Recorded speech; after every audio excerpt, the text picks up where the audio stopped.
Welcome to Behind the DM Screen. This is the weekly podcast where we discuss tips, tricks, and pitfalls of being a dungeon master. This week we are ranking the classes, not the skills. That was 2 weeks ago.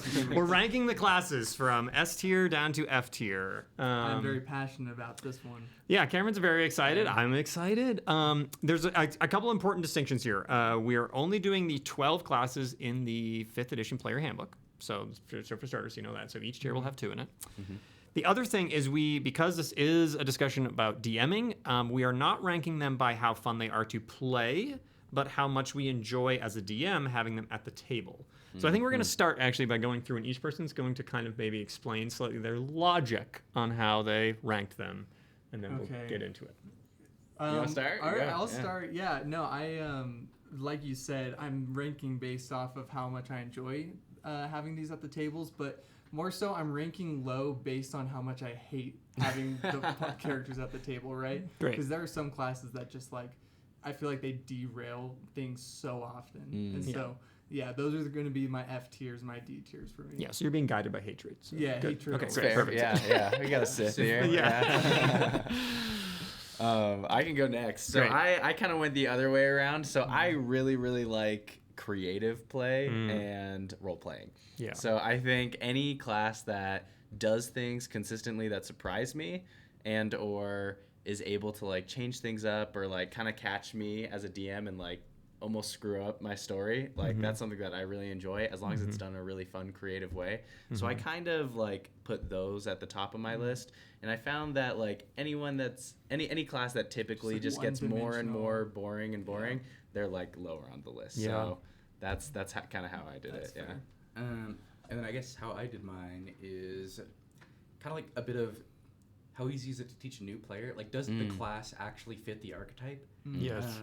And then on top of that is how easy is it for a new player to come in and play them, and how easy, as fun as it is to be caught off guard, how many of them have the one thing and that's just what they do? Yeah. Totally. And they will now use that hammer to screw in as many screws as possible. Yeah. Yeah, I think mine's kind of a combination of those two, of your two answers. Is I think it's, and a little bit of Cameron's as well. I have a couple things near the bottom of my list that are things where when I see them show up at the table, I'm just well, I hope that they don't use that class in a way that's going to be frustrating. But I think I highly prioritized, does a player who wants to have a certain gameplay experience, are they going to quickly read through that class and then actually get that gameplay experience? Or are they going to see the illustration in the book and then choose that class and actually have the experience that lines up with the illustration? Yeah. Or are they going to give them freedom to kind of role play in a fun way and problem solve in a fun way versus them ultimately just getting kind of disappointed by the options available to them? Yeah, that's probably, I play with a lot of first-time players, so I think about that a lot. It's always sad to see a first-time player be oh, I do this again. You know? So, totally. So bad for I know. Sometimes we're gonna talk about that. So, do you want to start with Barbarian? They're at the top. I think we'll just go in alphabetical order. So okay, Barbarian first. So are we gonna roll initiative? Let's roll initiative. Yeah, let's do it. Okay, great. Yeah.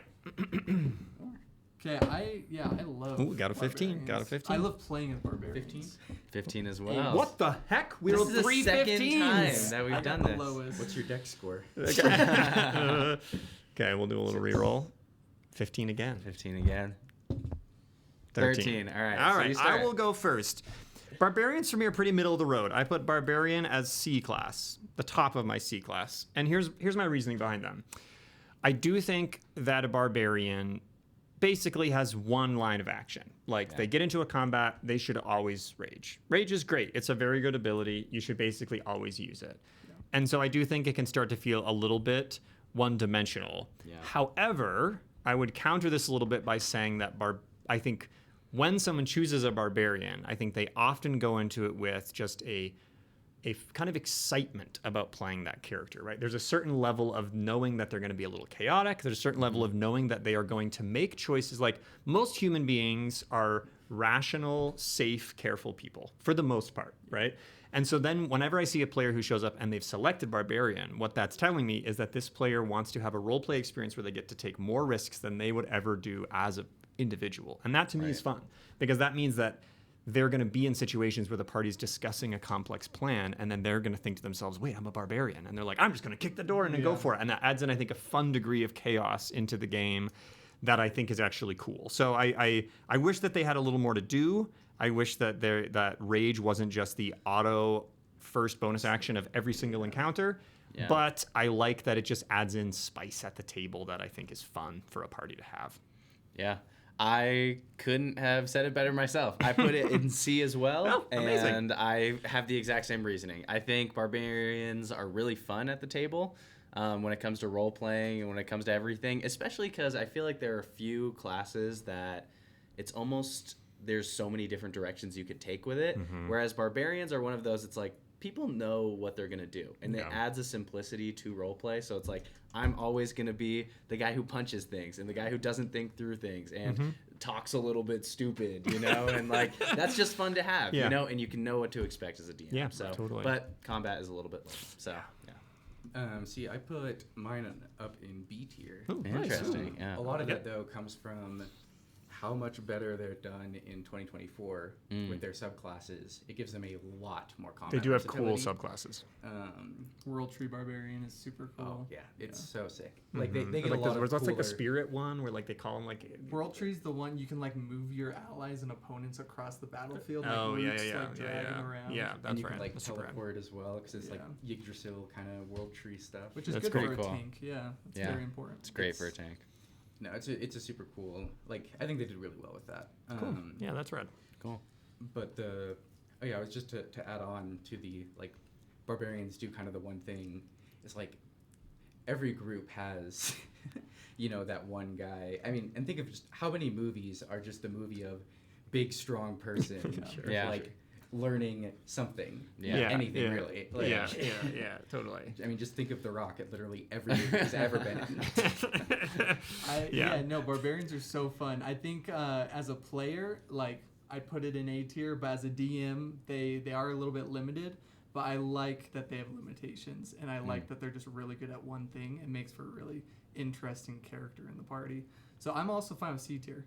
Yeah. So we got 3 C's. Are we cool with barbarian? We'll concede C-tier? a barbarian C tier. I mean, top of C's. Yeah, I will say small shout out for barbarians in AD&D. The original design for barbarians was having them be more like a Genghis Khan archetype. So the barbarian's big ability in AD&D is you can summon hordes that fight for you for like months on end. Summoner barbarian? No, not with magic. Like literally, you're going to villages and being like, I'm hiring people to join my army, and then you can have like 150 soldiers at your disposal for 2 months. So that's how that's where barbarians started off. So we started off with barbarians as literal like warlords, like barbarian warlords, and I think we should bring it back. But. Yeah. That is so cool. Kind of sick. Or It a is pretty warlord freaking awesome. subclass at the very least. So you had to have like, it was actually important as a barbarian in early D&D to have good charisma because that determined how many people you could convince to join your horde, which I kind of love. That's so and that was their separation from a fighter. Like a fighter was like, I'm like a hero that goes out and fights on my own, and a barbarian is like, I don't really fight my own battles. I like convince people to charge into war with me. I mean, you're a barbarian. Yeah, you're Genghis Khan. Yeah, you're taking over villages and stuff and pillaging and things. It's just barbaric. It makes it like a charisma-based fighting club. Yeah. Like, So I want to see that. That's cool. In Chaotic 6th edition. general. Yeah. Or like a class of its own. I could see that. Yeah, that's true. That's true. We had it. We had that early honestly. question about classes around. Okay. Bard's next. Bard. Oh, I guess I'm first. You're gonna all hear my opinions before all of First yours. every time, we could roll every time. We could roll every time. I put Bard actually as B tier. I love playing Bards. They're one of my go-to classes as a player. I think they're very fun. I love the spells available to them. I love this. I think, again, they provide a lot of fun roleplay capability. I will just say that I think like the go-to build for a Bard, super high charisma, then you pick your what's the thing? Sorry, where you get to where you get to double expertise. Then you do expertise in deception or performance or persuasion, and then you end up with like a +12 modifier to persuasion. Then every time you talk to an NPC, you're getting like a 24 or higher. And that's annoying. And that's just hard. This for me is less of a problem with the player. I think fine move on the player's part. This is again a problem with the system, where the system doesn't, I think, have a good system for how to like wear down for negotiation, how to wear down. Conversation. So I think Bards are very fun. I would love to put them higher, but ultimately I just know that feeling of having a player that's put all of their money into charisma and then they're just getting like super high charisma rolls, and you as a DM are like, okay, like I guess you're just convincing everyone to do everything. Right. And it's not that I hate that. I just wish that there could be more, like you could throw down some rules and be like, oh, that's actually a bit of a go back and forth to see if you can win this negotiation. And there's not really a system for that in the game. That's fair. Yeah. I actually put them in S tier. Yeah, which is wild. I know. You're like Bard's like your go-to class. I love bards. And again, this is just like I told you how I judge it. It's like how much like how many fun creative things can they do at the table. And I will say I do kind of not like that, but I typically just like apply a layer of common sense to a lot of the things, like, and I'll make my own DCs up on the fly, like, and if somebody is trying to do something like that, I will typically like make it need to be a role play kind of a thing, and that's just like a little culture that I've set up at the table, so it's not as much of like a boring just tell them a blatant lie and just roll and they're like convinced, right? So I will say if that's typically how you run it, that could be extremely boring and frustrating, but they have great spells, and like the amount of control and fun stuff that they can throw into a like combat encounter is awesome. And they also can die really easily, and it like makes things really fun for the players. So I find like having a bard just adds a layer of chaos to combat, which is really fun for me. Yeah, if you can get like a good role-playing like party member to play a bard too, it's like everyone's favorite party member. Yeah, it's just so much fun when you have someone charismatic at the table. And they're like coming up with songs and poems, and they're throwing bardic inspiration around, and they're like, You have a really fun, creative way to throw bardic inspiration. It's great, you know. There's so many different ways to go. Yeah. So I actually put bard in F tier. No, you didn't. That's wild. So part of it is the archetype in terms of what do you want the mechanics to do with the bard. And as Ian just said, one of their weakest parts is the archetypal. Like, there are no game mechanics to an archetypal bard. They are a wizard with a different spell list. Yeah. Like, totally. Like, that's just what they are. It's like a wizard rogue. Okay. That can do damage. That's fair, honestly. And like, I also think the subclasses really don't help with this, in that especially some of the later ones are just like insane with what you can do with them. To the point of like, if you have a great bard who's there to role play, it's awesome. But if you have a bard who's there to metagame, they're going to be a menace that like can like 1v the rest of your party easy. Like, true. They can like they can charm people into doing things, make people forget stuff. They can like do all sorts of like really. And I also stuff. think the other part of it is also definitely persuasion and deception just being incredibly difficult to manage. That's fair. Well, that brings S and F equalizing to our B tier, because I also placed bard in B tier. So do we feel comfortable with that? I feel good with that. It depends on. I will see what else. I mean, we kind of did this with the skills too, where we move them around later. Yeah. We can do B tier for now. I mean, how do you feel about bards? You just happy, relatively happy with them? I already kind of pitched in, but like my 2 cents is bards are fun to play, and they're even more fun to watch play. And you know, they can be a little bit boring on like the combat side. They're just kind of like a watered down support class. I mean, I do think the inspiration is really fun. It just really depends on the player who's playing it. It's true. Yeah, for sure. Too dependent. So is that cleric next? I would suggest a reroll of initiative, so you guys don't have to keep hearing me talk first. I got 12. 18. 14. We're all rolling high. 6. Okay, so Logan, me, Cameron, Matt. Okay, so and we're on to cleric. Cleric, All right. So I put cleric in S tier. Okay, all right. As far like mechanically speaking, clerics are super powerful. However, they also do what you expect them to do. Yeah, that's fair. Like they heal. To be frank, I do think they have a little bit too much in the ability to tank category. They're pretty strong. The fact that they get shields and medium armor means that they can pretty early on be like just as tanky as your paladin, effectively. And some subclasses even get heavy armor, so like literally as tanky as your paladin, but with better spells. They're very good, and they can reset their spells like every day from the entire spell list, which is very strong.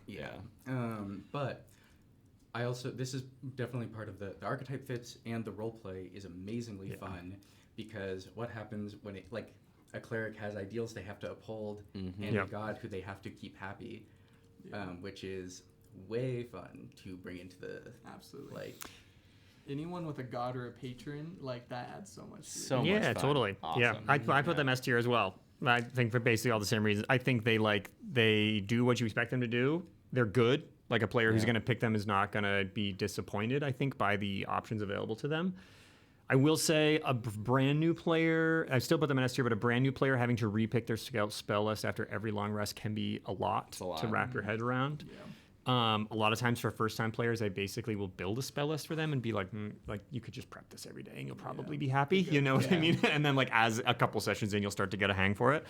But yeah, I think any class that has a lot of options for kind of how to roleplay them, which clerics have so many. You know, you could be like a death, like blood cleric, or you could be a cleric of light, or you could be like a cleric of war. Like, you can do so many things, but it still gives you ideas. Like, rather than, I think, like Bard a little bit, which is just kind of like, you're a bard, and then the player kind of like, you know, you could come up with cool ideas for a bard of being like, oh, I'm like I have some interesting concept. But with a cleric, it's like you pick one of the archetypes. It gives you enough leeway to role play with, but also you kind of are like, okay, I think I know kind of how this character should feel. I can come up with their own specific flavor, but I have some fun guidelines that then are backed up by game mechanics. You know, like if you have spells, you're like, oh, well, that makes sense because I'm like a cleric of darkness, and then I have all these spells that like cause darkness. So it's like it just feels very, I think, especially of all the spellcaster classes, it's the one that feels the most like, if I were reading a fantasy novel, this character would make sense. Like, here's a person who worships a god of darkness, and then all of their spells feel like dark and like spooky, and it's perfect. And on top of that, like them being wisdom based, like, immediately makes sense. Yeah. Big time. Yeah. There are very few, I think, just like what druid and clerics that are wisdom based, I think. Yeah. So and it makes sense. Ranger. Yeah. Oh, ranger. Monks, but kind we of, forget but about ranger. We're gonna We'll get to monks. I put cleric. Foreshadowing. I put clerics in B tier, but I could be persuaded, depending on what Matt says, to put it higher. I think I really like the role play aspect of the gods. And my second character ever was a cleric, and I love just being like a full-on support character, lawful good. It leads to some of the most fun RP moments. So yeah, I'm putting it in B tier, but Matt, I want to know what you have to say, because I think this will kind of sway I us. put mine in A. Okay. And I love having a good god that guides roleplay. Yeah, like totally. it's amazing. Like, it gives so much direction for players. Again, it makes it so easy for them to know exactly what they're doing. Plus, they're like super fun as a DM to Yeah. play. Like, You are God as the DM. So. Yeah, and it's like great. Yeah, it's super fun to play. You give them so much. Like, it makes it really easy to reward them, and like they're never that class that's just like really taking over the battlefield. They're always just like kind of helping in a lot of ways, even though they have like really good fighting capabilities and spells. Like, I've never had a like cleric that's just like running the show. Like, I find them really good. Just across the board. So yeah, and there's not like any skills that clerics kind of get strong proficiencies in that are gonna like derail your game in a weird way. Like, they might be very good at like perception or something, or like meta, you know, like different things like that, but like it's not gonna be a type of thing where you're like, okay, you're just using the same skill to get through every interaction. No, it's just fun. So I'm thinking cleric S tier. I think we probably should. If two of us have put it as S tier, I think there's gonna be very few other classes we can all agree. I mean, I have a suspicion about one, but we'll see. Cool. Okay, is that Druid next? Druid next, yeah. Okay, I want to try us just like being barbaric about this for a second and just shouting out. give your case. Okay. Oh, like just shout out what Cameron's just been disappointed that he's been at the bottom of the initial order every time. I'm a little bit sad that every single time I'm almost last. all So the points get said. Well, all of us should shout out before him then. You did want chaos. No, I'm kidding. Go for it. What's your thoughts on Druid? I love Druids so much. Okay. It's so the pets. much. It's the pets. Oh, of course, right? Whoa, Yeah. but- the animal handling again.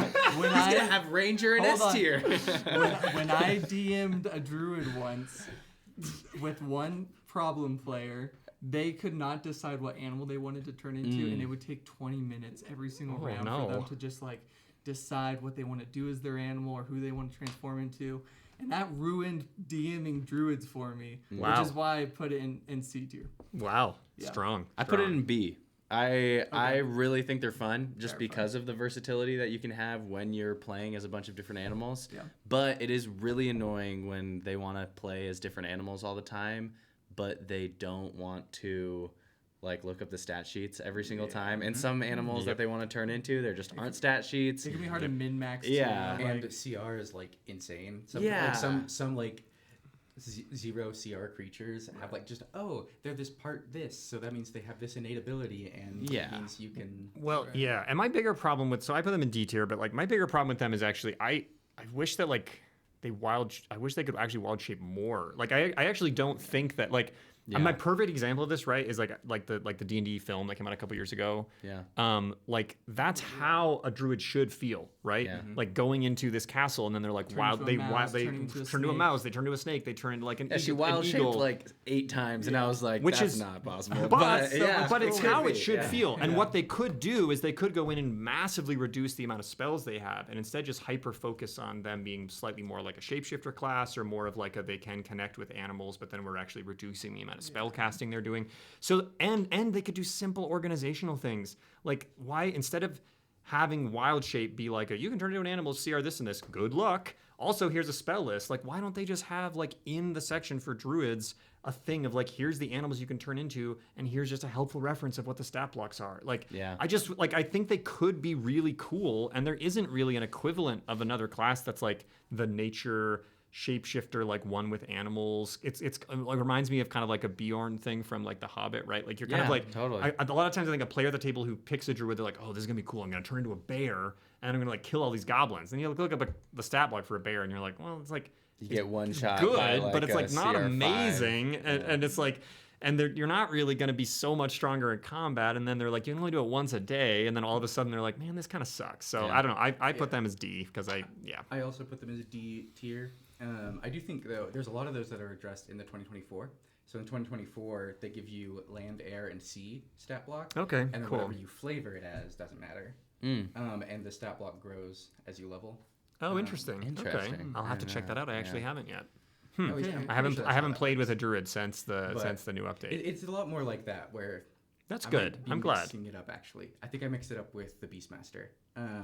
No, druids now do have like a list of things. Okay, good. Next Well, good. thing. I stand corrected. I'm glad. But I'm also on the same vein of druid. I want to turn into a bunch of animals, so I'm forced to either be Circle of the Moon. Yep. Which Or everyone chooses. does. No one's Yeah, ever been 'cause that's any where- other class. That's where it's like, oh, I want a bonus action because everything else has to do it as an action. Right. Yeah. And then but another thing with 2024 is you can turn spell slots into wild shapes. Can you? Well, which all my are- That's all my awesome, issues with actually. druids have Yeah. been Yeah, solved. so like 2024 bonus action for everything for wild shape doesn't like it's just a base part of the class. Cool. You get more charges. I think you start with 2 at Cool. for a short Nice. rest. Cool. And you can turn spell slots into wild shape charges. Hmm. Now they did Yeah. nerf Both are it cool. where you don't get the HP of the creature. You just get a number of temp HP. I think it's your wisdom plus proficiency. I'm cool with plus your that. level. That Yeah, actually I don't is mind cleaner that. in a Also, lot of don't- ways. I think you're limited on how many animals you can turn into now. Also, like you have a pool of like 8 or. I think 5 that's animals honestly or something. preferable though. I think so too. Yeah. Yeah. Yeah. I don't have to come up with damage for electric eels in a pool for Right, anyone exactly, anymore. Right? exactly. But despite all of that, though, I still think it is still in the same boat of, like, that same boat of, do you want to be a spellcaster or do you want to wild shape into cool things is still a very, as much as a lot of it is fixed in the newer ones, I still think there's a lot in that Yeah. Yeah. can leave to be desired. Like Yeah. you said, you want to be a cool shapeshifter, you know? Like, Yeah. I think turn that into is what cool most stuff. people get excited about when they pick Sure. druid. So So like where do I want to put it? I think D is the right good spot for it, but Yeah, I'm cool with D, honestly. If Sorry, this was Cameron. no, it's fine. I put it in C. But if this was playing it, it'd be a different it'd be story. a yeah. different Yeah. story. Totally That's different true. story, I do yeah. like playing druids. Oh yeah, the other part of druids that has a lot of ambiguity is like when someone turns into an insect, or like Oh yeah. Yeah, so, it gets oh, I'm literally a complicated. fly on the wall or a How spider. do you get Can noticed? somebody it's just see like- that? There's not good rule sets for it and Yeah. stuff like Well, that. And the other, I mean, now there's kind of a fun part of that in that, you know, if you see a spider, you're gonna kill it. So Yeah. what's gonna happen? Is all of Yeah. a sudden Yeah. you're gonna have Yeah. a Like again, like these are fun things, but this is the GM like extrapolating. Exactly. That they have to kind of make up that stuff on the fly versus the game really providing you interesting mechanics for it. So Next we have fighter. Yeah. Okay, fighters are cool. I put them also in C tier for me. I put them in C. Okay, I put fighters in A. Really? Yeah, and here's my reason. Reasoning. It's a weird reason, but what I love about fighters is good all around stats. Yeah. Easy to play, super easy to play, which I love. Just like you've got your thing right up front. You get to pick some fun stuff. But they can be complicated. Get second wind. They can be. You get Which the you is can good. get the martial. You can decide to be like a spellcastery thing. You can decide to do the martial action thing. You can just you get to pick. What I love about it, you get to pick from the little like. Am I going to be like a ranged person? Am I going to be like a mounted like those things? Lots of options. Yeah, which I think is fun. But I think the coolest thing about it is that it gives you a strong skeleton for gameplay.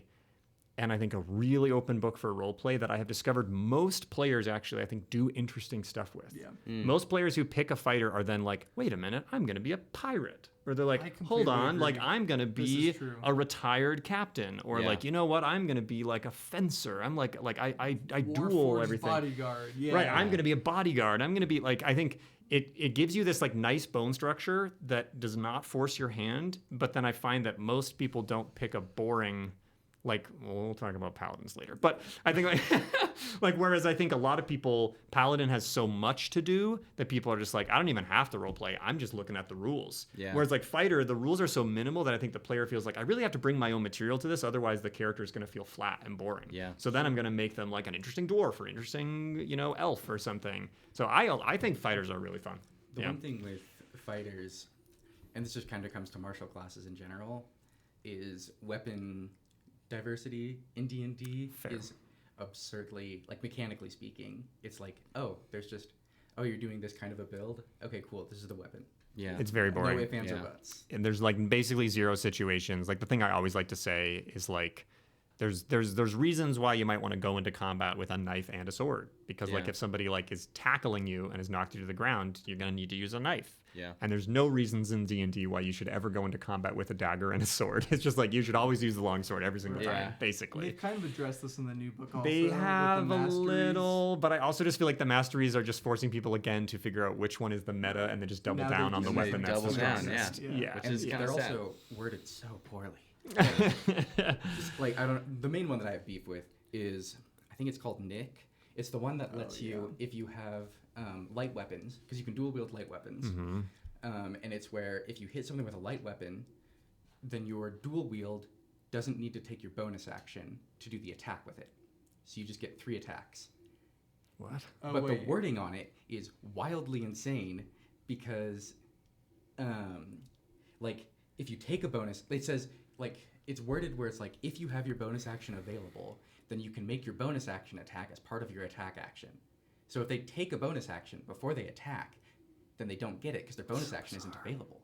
Ugh, so and weird. some other stuff where it's I think it was partly to, they were trying to word it around slow. Yeah. And some of their effects like that, but and not only that, but it's also absurdly powerful. Yeah, sure. 3 attacks. 3 attacks. That is kind of 2 wild. attacks starting before level 5. Yeah. And then 3 attacks into. Fair.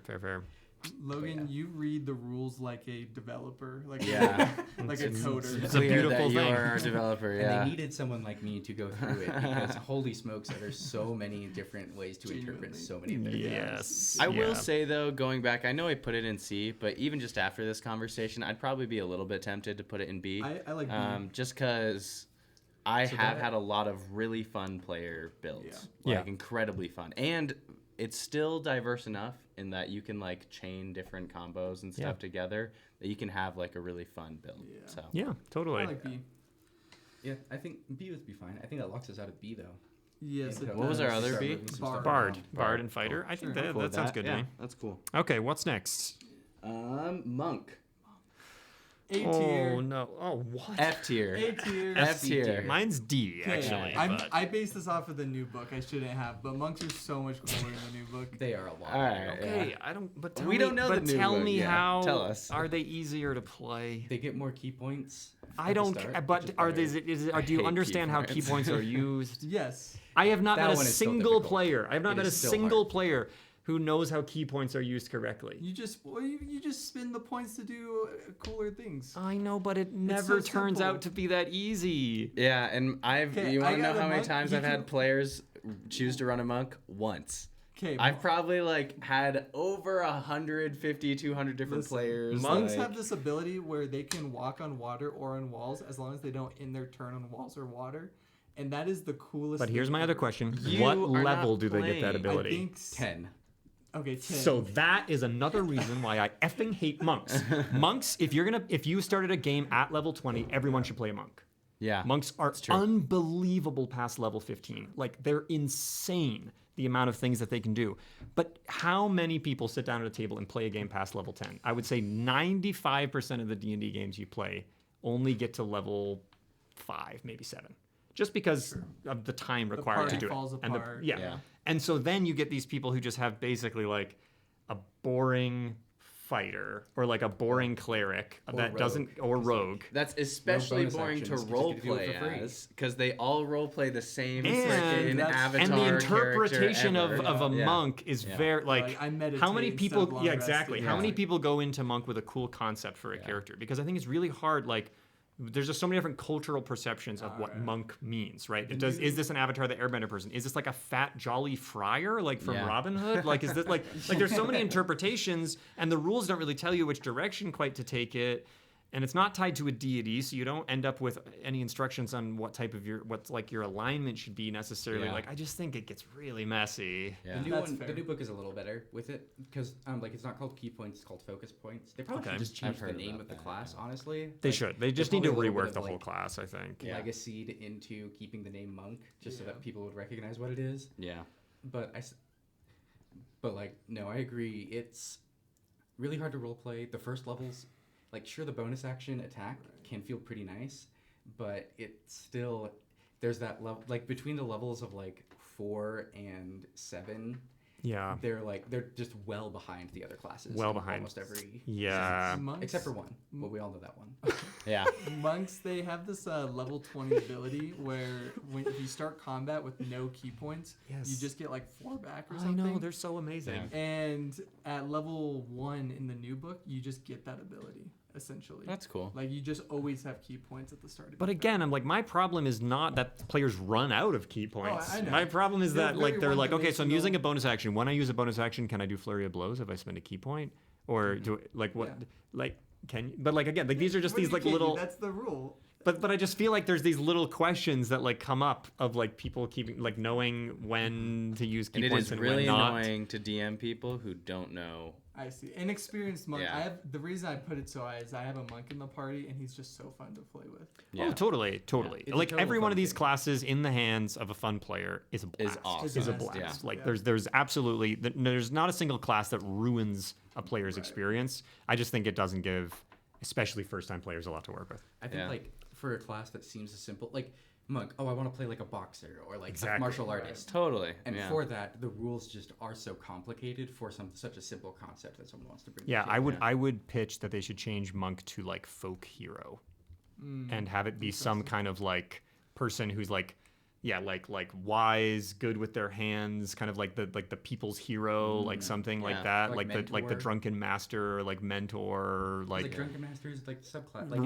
Right, totally. It feeds into that idea of the wanderer pilgrim. pilgrim or something, or yes, I don't know, Ninja. no, well, that's a rogue. Yeah, so. Yeah. But We get what you're anyways, saying, I yeah. get what you're saying. Or they just need to maybe work on the subclasses, because when someone's I'm playing Drunken Master, I'm like, sweet, this will probably be fun, because you're just going to make fun choices and you're going to be funny at the table. But then so many of the other classes, I'm like, you're playing the okay, sure. Matt, where did you put monk?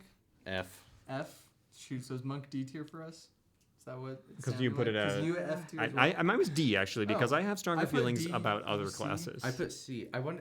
Well, I I'm think- just looking at where we I have think slots D. available. I think D is D is probably probably good. smartest. Okay, There's well, some other things I think that are heading in the F direction, Sure, though you I guys could have be wrong. convinced me. We can swap later too. Yeah. Okay, after monk comes Ranger. Ranger. Ranger. So, No. So- Everybody knows this is Monk on the comes same Paladin. Paladin Oh, next. is it Paladin next? Paladin. Yeah. Comes- Oh, you're right. P before R. PQR. Yeah. Okay, all right. We'll hold off on Ranger.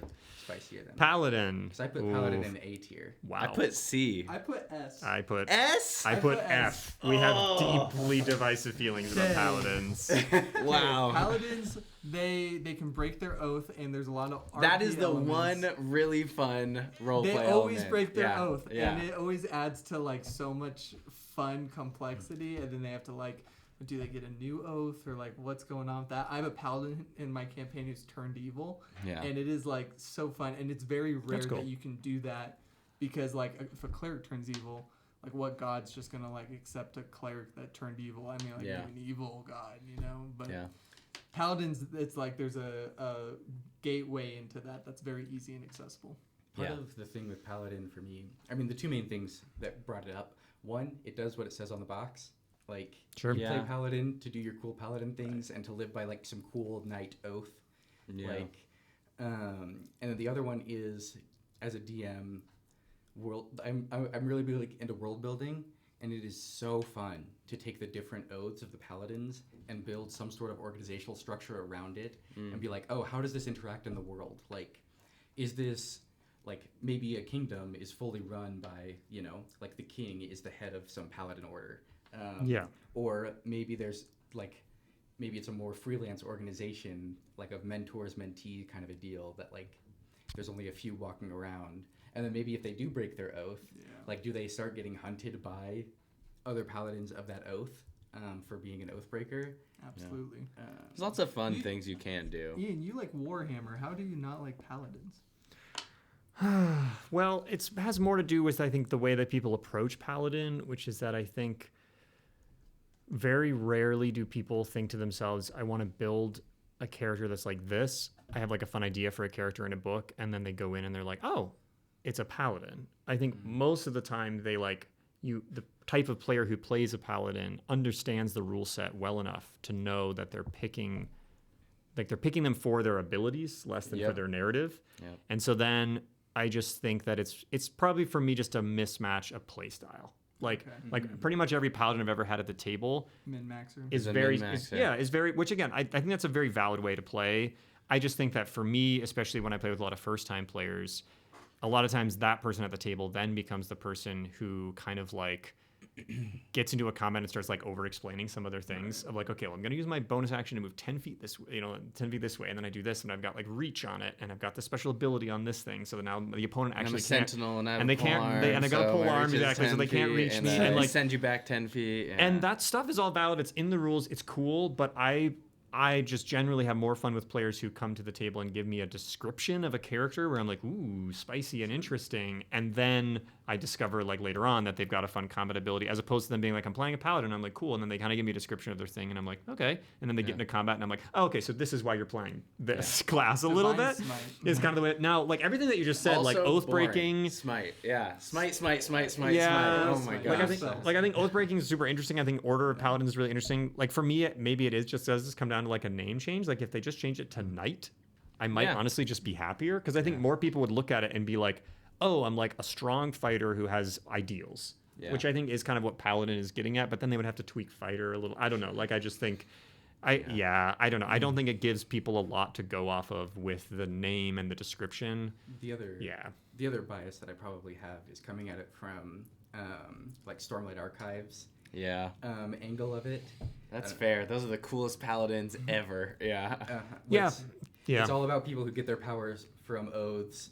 That, But nobody role plays it right. I really I have to say I agree with you. Very few people have a really fun like role play that they've I done wonder for if the that's paladin. more just about the oaths than it is about the. I feel like paladin it class in almost general. like limits them too much. They feel like they have to be like this goody two shoe, kind of Yeah. thing. That's not my experience. Yeah. They're always turning evil. Well, the paladin. Oathbreaker part is really fun. Yeah. But it takes a They minute don't before you have get the there. Oathbreaker in the new book. Really? Yeah, they're still waiting on that one. But Yeah. here's the issue: is we got S, A, C, and F. I can't put Paladin in C tier. That's You can't Oh, put it in I C. actually put it in insist A you tier. might have to You might because have I to. put it in Where did you F. put it? I have it in C, dude. Yeah. You put it in C. I put it in Yeah. F. I thought you had a higher. You Well, put it do in- you want to bump something from What A what tier? what did you put I put Paladin? an A tier. Okay. What do we have in B This again? seems like a solid C. C because Yeah, I feel like Yeah. this is because C. we've got an F, we've got an A, we've got an S, and we've got a Sure. B. Sure. Yeah. What do we have in B again? Bard and Fighter. Yeah, I couldn't put either of those below Paladin. Yeah. I could put Bard below it. Okay. Yeah, that's So, fair. I would Bard's love S to tier for the me, game yeah. that you just pitched me on of like a cool order of like knights who then hunt down someone who's like that's a cool game. I'd love to play that game. I just maybe it's my problem and I've never played Paladins correctly, but I And don't to know. be fair, a lot of that is, like I said, the world building side of me, as opposed to the actual game mechanics of. Totally. And I think Sure. the oaths probably, I don't know, they feel simultaneously too broad and too restrictive in what they do. In that it's too it feels like it restricts creativity while also being you can do anything at the same time. Yeah, in a way totally. that doesn't. It gets the worst of both worlds, and they probably could just be reworded in a way that Yeah. makes them to where it's a lot more interesting, like moral dilemma to play through. Yeah. than a black That's and white fair. kind of That's thing. fair. Yep. Okay. So Okay. Ranger. For Ranger. the sake of our memory card, we might need a speed run through these last 5. I'm okay with that. Yeah. Okay. Great. Well, the next one's easiest, right? F. Yeah. Ranger. F. Ranger's an F F tier. tier, sadly. F. Great. Easy. Ranger. It doesn't do what it says on the box. It's so hard Far to worse than all the other classes. Yeah. It's so hard to make Rangers feel unique and cool without like slowing down the game. Which is a drastically. big bummer. The It's a only big thing bummer. they It do should be cool, cool. Like, Yeah. the only thing they do cool is exploration, or like that's what they're built around. And And no every one single one of likes their abilities exploration. negates every hard part of exploration. Yeah. It's like, yeah. oh, so it makes the thing that they do well is to just simply negate the Yeah. full part of the game they do well. Right. Yeah, And then if you don't yeah. have a ranger in the party, guess what you're not including in your game? Exploration, Because yeah. why would you? It just makes Yeah. it boring. So, anyways, agree. Rogue. Rogue. I put mine in F. I put mine in A. I put mine in You F. really put it in F? I put Oh my it. No, gosh. I put it in C. I think rogues are fun to have at Yeah. the table. Rogues are fun. The only reason I put it in F tier is reliable talent is just that bad of a game skill. That's like fair. if we That's remove fair. reliable talent, I put it in A or Yeah. maybe even S. That's fair. I have a different reason for my F tier, and that is there's You're something, hater. You're You've just been a hurt. hater. You've been hurt by Yeah. rogues there's in something the that past. slogs the game down so bad. That is when a player's like, I want to go in separate. I want to split the party and like do my thing. And next thing you know, it's been 45 minutes of them sneaking and sleuthing, and you're just like, Yeah. everyone's just waiting for their turn. And it's like, can't we just like go in there and That's fair. Yeah. But I almost But- never do that. Ever. Like That's my fine. party almost always stays together. If there's ever somebody that is doing that, it's normally a But druid if they for stick me. together, then you Yeah. have someone like failing the stealth check. Then But rogues- that's what makes it fun. That's what makes it it's fun. like having a rogue. Like stealth is so important in this game, and like having like these acrobatic abilities, and like also once again for role play, Yeah. people role play rogues the same way every time, but it's almost always a fun role play. You know, like Yeah. it's not like the best way, it's not the worst way, but it's a pretty good way. And Okay. like That's Can- where It's just for me, important stuff. The one thing is reliable talent. 'Cause Yeah. It's Yeah. Just, so the fair. it is one thing that puts bad it of a in skill. F. It is that Okay. bad of a skill. Can we put monk in It completely F and negates the then rogue D20. in The whole D thing tier? about like Yeah, D&D is I the would be fine D20 with that. I'm fine with monk going Yeah. down to F monk tier. F tier, rogue D tier. Yeah, that I'm cool works with for that. me. That's fine. Okay. Yeah. Like that. What's next? QRS we got sorcerers. S tier. Oh, What? Yeah. I put him in They A. are I put him so A tier. fun. Yeah, They they're are fun. Put so him fun. D. Wild magic. The service. wild magic That's table Wild could magic take me is home and cool. marry me. Yeah. I freaking love that thing. Amen to Every that. time I get to use it, I am the happiest I've ever Yes. been at the table. Okay, I so, find yeah. every excuse to So use that damn fun. thing, I and put- it's so fun. Put it in B tier. Yeah. Okay, what'd you Like put, he's Matt? just a fun. I put it in D, but I don't know. I think I was just thinking if I had to run a party with like full casters, it's always the least favorite of mine. That's fair. So The Source- magic part of it's yeah. also fun. The Yeah, that's sorcerer fair. points, I think, do get a little complex. I also think that sometimes the role play around it can be confusing, Yeah. where you're just kind of like you have magic because I don't know, it's in your bloodline or Yeah, something, and then yeah. people are like, Which isn't okay, as like I fun, don't know. It's, yeah. yeah, I think it can get like a little confusing for a player sometimes. It's my general gripe with the game in general. Whenever I'm trying to Yeah. pitch people on like wizard, warlock, Yeah. sorcerer, I'm always like, okay, well, buckle in. I'm Yeah. gonna have to explain Yeah. some things to you. And then the new rules also have a fun thing of the magical girl transformation. Oh. Yeah. Mhm. The magic. So they have like as a bonus action they can enter like an extra magical form that gives them some extra stuff. Oh, Kinda okay. like, it's like the equivalent of a barbarian raid. Oh, it's like a Sailor Moon. Moon situation. And they like some of Okay. them, depending on what your subclass is, get extra effects. Like I think the Cool. Draconic one, that's where they get wings and can fly. That's Yeah. I mean, I like that. That It's sounds fun fun. stuff. Yeah. It's just a. I think I think A. Is A2? A good for sorcerers? What other spots do we have? S and A. We only That's have it? S. Alright. But I mean, that's fine because we Gotta only go have A. 2 classes left, Yeah. and they're both I would really put them both good. in S and A. Like that's Warlock and Wizard. Warlock. Spoilers, but like that might be. All right. Warlock. Where are we putting it? S tier. S tier. No, I'm pushing hard for I A put tier. A, I'm pushing hard for A hard tier on because A, wizards yeah. are better Nothing than warlocks. beats wizard. Yeah. Okay, so yeah, we only have 2 classes left, but From our commercial break. We definitely did not run out of storage. we definitely did not run out of storage on the card. Yeah, we only have 2 classes left, but we're in a good place Yes. because it's wizards and warlocks, and S we and A one tier. has to be an S tier, one has to be an A tier. Which is good. Okay, real quick, just raise your hand if you like warlocks more than wizards. Yeah, it's that side of the table. And then Matt and I like wizards more than warlocks. With the bloods. No, dude, you're just wrong. So wrong. Okay, make your argument. Again, I value versatility and creativity at the game table. And you cannot do that as well with a warlock as you can with a wizard. There's just so many more options. You have, like, you can do more things throughout it, right? Wizards or warlocks are great, but, and like, especially for roleplay, I really do enjoy having that, like, patron and all the things that you can do running as a DM. But if I want to have a really fun, interesting session, I would rather have a wizard doing really fun, creative combos. Yeah. I mean, Yeah. I agree. I agree yeah. with most of the stuff you said. Yeah. And my big gripe is that the strongest spellcaster in the game is wizard. And Yes. warlocks, I'm seeing people are choosing warlocks not because they want to be the strongest, but because they want some kind of cool. Okay. patron Okay. dynamic. However, I think strongest. metagame Why? How do you? warlocks. How do you describe Sure, strongest? sure, there's, Because like agonizing wizards, blast and eldritch wizards blast. have the lowest hit points in the game, which, Yeah.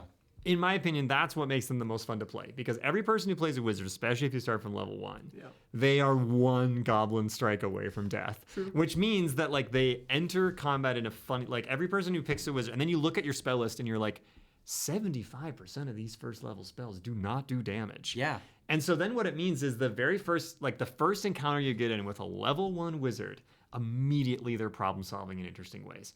Immediately they're like, I know I can't hit him with a sword because I don't have a sword. And also I have trash attacks. And then you're like, I have mage hand. And then you're like, oh, okay, I'm gonna use mage hand to pull on the lever and we're gonna drop the portcullis and do like, suddenly now the encounter has this whole other flavor to it. Yeah. Whereas like, I love the patrons of warlocks. It's super fun. Yeah. But I think again, it get like there's ways where you can just be like, okay, like I'm like strong enough. I have like my starting off abilities are like decent enough that I can go in and maybe Yeah, blast some Armor of things. I can Agathis, get like know. I can go in and just kind of, whereas like a wizard is forced to problem solve in bizarre and fascinating ways, like from session 1. And, it's And they just, can yeah. always change it because of that spell book. Yeah, Then the that's- spell book, all like when you have a wizard in the game too. Okay, I would also argue that there is a whole other element to treasure and loot that doesn't get unlocked Right. until Unless you you have have a a wizard. wizard, yeah. Because then when you kill this person and then they have a spell book and it's got some learn a spells new in it, you spell. learn new Yeah, spells. Yeah. That's correct. And then the fact that they have the spell book is a whole thing too, because then the spell book can be stolen. Like component pouches, so fascinating. So many long things. cast, like oh my gosh, like once you get into someone being like, wait a minute, like I can, if I cast the same spell every single time for 1 year, they're like the only class that starts to get into this super expansive world of D&D where like now you're building like shrines, you're building networks of teleportation Right. circles, stuff that like, but it's challenging. Like if that was easy to do, it would be annoying because then you'd have people being like, I'm just gonna do, but it's like, no, you have to cast the same spell every day for a year. It's so hard to do, but then a player reads that and they're like, wait a minute. And they're like, Yeah. what if we really did this? What if we like tried it? And like, so I think it's so fun, and the spells that are given to the wizards are so bizarre and weird. Games only last for me like in game like maybe 3 to 4 weeks generally. Like Totally. I don't like sure there's downtime or whatever, but for me when I think of warlocks, or I should say when I think of S tier classes, Yeah. I think of classes where their patron or their background or something class related could be a plot hook in and of itself. And Sure. warlocks, It's just fair. the fact that they are a warlock, like in our recent game with Jack, right? Yeah. We saw how just having a warlock in the party added so much more to the game. It's and true. like a wizard, sure, they can cast really fun spells and like learn really useful stuff, and that's I think that's A tier material. But S tier material is something where you have a built-in plot hook. The other part with wizards is their subclasses are like compared to warlocks are just so like thematically weak. Like in terms of their mechanics to the themes. With the there's a few exceptions to that. Mainly divination, wizard. Which is cool. Which is cool and probably too strong, but enough so people don't take it. So it's like it's this weird thing where I'm like, it's not like everyone's like spamming divination wizards, because if you do, you're just gonna make the game more fun, in my opinion. Yeah. But no, and I do think, like I said, like this is A and S. You know, it's not like a bashing on the wizards. Like wizards are cool and good. I just think when it comes to like what it says on the tin and how easy it is to DM, and how much more fun it is to DM. As fun and cool as the loot part is, I'm there for like the story part of the patron more than I am for the loot part of player creativity. I think that's more fun the other DM. like, I don't. It's kind of more fun to DM, but I don't know. Again, maybe it's just DM style for me. But like I believe in a level 1 cleric. I believe in a person that's like, I've committed myself to this god.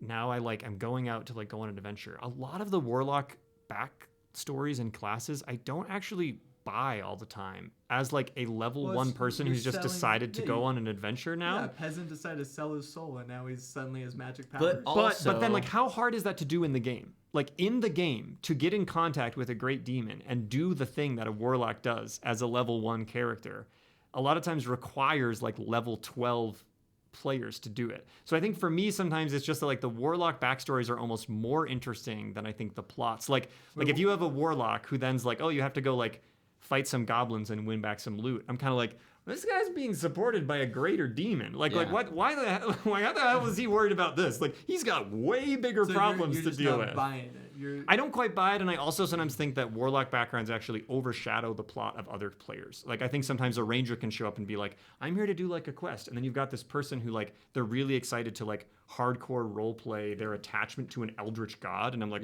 whoa, brother, like everyone else here like just like showed up to like help out this merchant caravan, and now you're like want to like pull us into a larger maybe plot or a different kind of plot than I'm interested in. I think they're vacuums for the story sometimes, which again, I like what you guys are saying. Yes, it's easy to make stories and like have a fun story when you have a patron, but first of all, sometimes it's really annoying too, because the player has to do bad things that aren't always aligned with the party. So a lot of the time the party doesn't trust the warlock. A lot of the time the warlock's going off and like directly screwing with what the party wants, which is not really conducive for. It's not always. You just argued it was a bad thing with the rogue. Come on, you can't have it both ways. It's not always conducive for collaborative storytelling. In my opinion. No, it happens during the main stuff too. How? Like, I don't know. You're a big patron. Like, think of like really big overarching classic quests, right? Who's the patron for The Hobbit or like in Lord of the Rings? Sauron, right? Like, who's like? It's gonna screw with the party. You guys are imagining like every warlock's evil. That's not always the case. Sometimes it's not always. It's coming from an act of desperation because they need to. Like, I agree, but it does mean that they have to do bad things a lot of the time. It can potentially derail the story. Yeah. In a way that I think that's on the DM. I think if you set them up like that. Part of what I like about a lot on the player. I think because if you don't reward it, then it's going to be disappointing. They for the player. choose their patron. They choose how they're going to role play with their patron, and then right? if they choose bad stuff, then the party has to off the player. You know, off the player. That's better to you than the wizard situation? Yeah, because it's more fun. Okay. It's more interesting. We do. They're both cool. They're both cool. I will not argue that they're both cool. We do have a fifth person that could help us. Well, I still want to make a bunch of cases. All right, let's hear it. So, one is, I think y'all are pigeonholing like werewolves, like just a little bit in terms of the stories. Give me the players. We are a little bit, but the stories don't need to be in that generalities. Big. Like an archfey, you know, like that's a total. That's just as valid a warlock patron as Sauron. Yeah. You know? Yeah. And I also think, as far as backstories go, that is part of a cool thing of what if you found an artifact that's related to them that has been buried? What if it's been passed down in the family? Yeah. Sure. There are plenty of ways to do it. Yeah. Like, you know, or what if it's like locked up in the bank and it was like a heist gone wrong kind of a thing, and you got like your player ended up with the loot. what if there's an organization? Like, what if warlocks are like just a totally standard thing? It's like, oh yeah, by the way, they get their power from the demon, but the whole organization is built up around getting as much power from the demon without. But how often is that happening? Most of the time. Like really, like when most of the situations where you have a warlock player. What I'm looking at between two classes, I see one class that has an endless amount of possibilities when it comes to patrons, plot hooks, and like general character design. Wizards, like, I love wizards. They're A tier, but you haven't given me enough information to determine that like there is a creativeness behind not spell usage, because there's so much you can, obviously spells are awesome, right? But in terms of your issue is the backstory. That's like your main driver for this decision. My issue is just the class structure. It's the same argument for fighter. It's why I put fighter up so high. It gives you an awesome bone structure to work with, an amazing bone structure to work with, and you can go and then any doesn't direction. Pigeonhole you into a thing. And every person I've ever played with who brings a wizard to the table is playing an interesting character. How often are wizards really bookish nerds in your guys' campaigns? I mean, like, are they really always like, I really gotta study? My wizard currently is stereotypical, like, I'm an old man who casts spells. And I think it makes it interesting. I think that's an interesting character. He's the funniest member of our party. Ba-boom, ba-bing. Yeah. Every single time a person sits down to play the table who's playing wizard, I'm delighted. Sure. But also, heavy gateway of entry for new players. That is true. It is hard for new players. I don't think it says. Hold on. I don't think it says hard of it. I'm not convinced. I think the spellcasting of wizards is actually quite straightforward, because you don't have this thing of like spellcasters in general are more complicated, but you don't have this thing of like you don't have a mix of anything. You don't have sorcery points. You don't have eldritch invocations. You don't have all of your spell slots upgrading each time. What you have is you just have how many spells you know, which can theoretically be any of the spells that you could have access to. You've got a big list, and then you just have the spell slots that cast them. Right. And there's no weirdness. Every time you pick to cast a spell, you're not deciding, am I casting the spell in this way or that way? It's always the spell. You don't have to worry about the combos and you just do it. For the Eldritch I think it's the easiest spellcaster cast spell. Well, I think the big class list to play. I think is actually makes it harder to play. Like, it is a little more fun in terms of the It takes variety. more prep. But you don't have to do the big list. You can make a list and then just stick with it. It can be daunting, but once the list is made, I think it's easier. Are they going to read all, like, especially if you're allowing, like, all the spells added in, like, if you're not just doing, like, the base handbook, sure, if you're also adding, like, Tasha's. But that's a one-time thing. If it's and a that's new the player, thing, because I think a new player who decides they're going to right. play wizard is like, oh, interesting. I have access to the largest spell book. I'm excited about picking those spells. Yeah. And the other thing is, again, to like what's on the tin, if you want to play a spellcaster, I'm like, play wizard, because any other class, you're going to at some point be like, oh, I don't get access to that spell. I'm disappointed. And with wizard, I'm just like, you probably are going to get it. You probably are going to get it. I'm just more excited to DM a warlock than I am a wizard, in the same way we are more excited and interested to DM a cleric than a sorcerer. Okay, I think that it's so different for me. Yeah. But a cleric can be on any a cleric. I think I'm very rarely, as I think the cleric, going to bring in new elements to the story that I have to deal with. Where did we put cleric? S tier. Did we put cleric S? Yeah. We put cleric in S tier, and that's why warlock. No. Clerics, but the cleric background tells me background tells me something about the character, which I love, and it tells me about the way they're going to solve problems. Warlock does too. It does. But the warlock background for me, what you sold your soul for tells a lot about the player. But the thing you sold your soul for is going to have to re-enter the story. The god of a cleric never has to enter the story. No, but that's why I love it so much. It just can potentially cause problems. It just can Here's cause problems. We are not changing our minds here. Just as easily could. Like, I'm not changing my mind. No. I still think cleric is S tier. Why you're trying to spin this? No, I'm trying to say warlock's S tier. In the same way that cleric's S tier. Yeah, but I think you're not seeing the distinction between the two of them. No, I see the distinction where the cleric's backstory doesn't have to get in the way of the story. Right. I like that the warlock gets in the way of the story. Well, it also doesn't have to. Like, it depends. It doesn't on the have patron. to. It doesn't have to. It doesn't have to. But as the DM, like, that is like it's a item in your tool belt that you can use to tell a better story if you'd like. Honestly, like when I've had warlocks. I'm trying to think. I think I've only ever had it once affect the story at all. Like, Sure. And Every other But part that has was just been like your the main warlock. selling point for the warlock, is that they impact the story and they drive the story. Well, yeah, that's because as a DM, that's fun to play. I I enjoy as the DM. But you're playing just the saying it patron. almost never and happens. for me, the It stronger. doesn't have to happen. Well, that's because I've only seen it happen like in other games once. For But me, you the- said all the time it's happening and taking over the story. I But like think it I'm as a happens a DM lot, yeah. that I think I can manage that and have more fun managing the warlock not taking over the story than A wizard who has every spell in the game. He does not have every spell in the game. Because for me, it's like it eventually, like for me, it just comes back to session 1. Yeah. A wizard in session 1 is always going to be more interesting because they get a D4 for their hit points and they get a bunch of crappy spells it's a that are D6. fascinating. D6. Actually, Okay, sorry. I'm still in AD&D world. This is why In your AD&D, opinion you had to doesn't- roll a D. Okay. In AD&D, you had to roll a D4. You didn't even get the that's max. great. You could Okay. start the game with 2 hit points as a wizard. Should we? So I feel like we should bring in player 5. We should bring in player 5. Cannon. oh my goodness. We have a question Who's for you. convinced you? Okay, The Do we need a warlock, mic? or warlock wizard? or wizard? What's better? Are we gonna hold a mic or up to him? Oh yeah, here. We go ahead. Yeah. We can share. Okay, Cannon's gonna make our final decision for which is S tier. So, You don't need to talk that close. 6 inches, like this far, this far. That's That's good. great. Okay. That's perfect.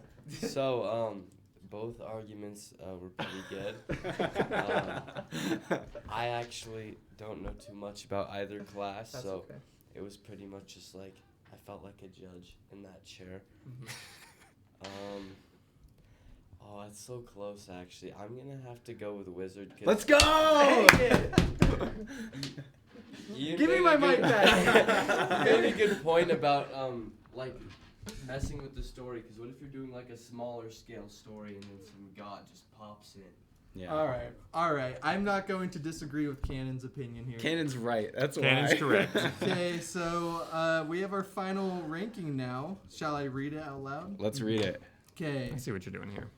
That's exactly what a warlock would do. Messing with things that the people at the table don't want to deal with. I tried to sneak warlock. I'm in S kidding. tier. Warlock players are beautiful. Yeah, my they're bigger great. thing, it's a mechanical thing for me, honestly. It's I don't A. actually It's care A about the tier. packs. I don't care about the packs so Okay. much. And warlocks are easily A tier. Yeah. Okay, so we have cleric and wizard in S tier, Great. sorcerer and warlock in A tier, bard and fighter in B tier, barbarian and paladin in C tier, druid and rogue in D tier, and ranger and monk in F tier. I'm cool with that list, yeah. I have almost every single one of mine is. Oh wow! I'm just a very good at Yeah. manipulating people. I was gonna say wow. My yeah, B- yours is very B accurate. through D is almost totally different, but my S, A, and F were. I have pretty much exactly one like- oh, yeah. I have one in every single tier, and every single one that is not that is only 1 tier away. That Yeah. is- except for paladin, 2 away. Oh, that's true. People like paladins better than I expected. Way off I want to actually. see how What do close we I do got. for Paladin? Let's see. I'm a loud talker at the We table, put so C I for apologize. paladin. Yeah, that's what I had. It was a good Yeah. list, though. Yeah. This is a good list. I think at the end of the day, most classes are pretty great. Most classes Honestly, are great. the So- only ones that I really don't like are are ranger and monk. Right. So. And to be fair, I've had people play some very fun rangers. So it's like, at the end of the day, every class is fun to play. Every player who Yeah. comes in with a fun idea for a character is going to have a great time at the table. I wouldn't but- put this like if you're using this list to try to like determine what character you're gonna play as. I would use this as like not power ranking, but like how fun is it going to be at the table for the DM to like pilot? Yeah, and as a DM, if you're gonna push people towards a few classes, be like, oh, cleric and wizard are pretty great, you sorcerer, know? warlock, come on. Yeah, and sometimes that's helpful. You know, Yeah. I run some games where I pre-build character sheets or Yeah. other things and stuff like that, Right. or you can kind of help people build their characters. But yeah, I would say the question I always ask if I have a new player who's like, what class should I pick?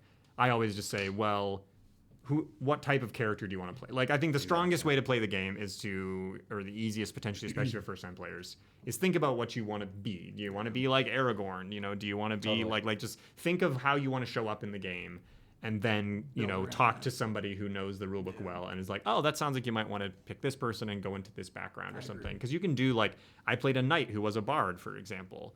And it's like there's things you can do, and there's ways that you can be like, oh, actually, if you take this feat, you get proficiency in heavy armor, and then you can have, you know what I mean? So it's like, because I wanted to have kind of like a storytelling, like charismatic knight, you know what I mean? So I think there's so many things you can do, and it can be really. Choose the background before the class. 100%. Yeah, 100%. Yeah. No, I agree. And Good list, though. Good list. Yeah. Good list. Until next time. Thanks for listening in, you guys. See you.